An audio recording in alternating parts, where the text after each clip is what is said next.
इस्लामाबाद जे safe city में 2 महीना अॻु लापता थियल मैट्रिक क्लास जो तालिब इल्म फैज़ान ओस्मान जी अञा ख़बर न पइजी सघी। फैज़ान ओस्मान कंहिं वटि आहे, किथे आहे?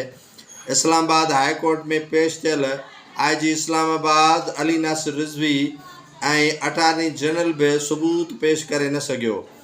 IG सिंध ऐं अटार्नी जनरल जो चवणु आहे त हू वज़ारत दाख़िला ऐं वज़ारत दिफ़ा ऐं IB खे बि लिखी चुका आहिनि त गाॾियुनि जी ट्रेसिंग कराए ॾिनी वञे त गाॾियूं कंहिंजियूं आहिनि। सेफ सिटीअ में 1 महीने जो कैमरा CCTV फुटेजिस जो रिकॉर्ड मौजूदु हूंदो आहे, इन खां वधीक न आहे हूंदो ऐं रिकॉर्ड मौजूदु न आहे। इन करे ट्रैक हासिल करण जे लाइ असां IB खे लिखी छॾियो आहे। IB जी जॾहिं बि रिपोर्ट ईंदी त हतमी रिपोर्ट अदालत में पेश कई वेंदी।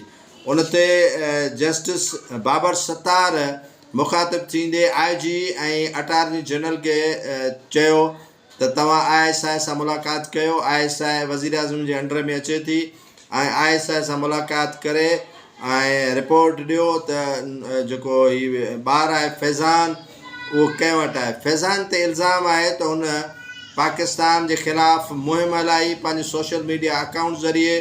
उनजो जेको ॿाहिरि वेठल भाउ आहे उन मुहिम हलाई। डॉक्टर ओस्मान जो चवणु आहे त खेसि चयो वियो त तुंहिंजो पुटु 2 ॾींहंनि जे अंदरि बाज़ियाब थी घर पहुची वेंदो, पर उनखे 2 महीना थी विया आहिनि, अञा ताईं उहो बाज़ियाब थी घर न आहे पहुतो।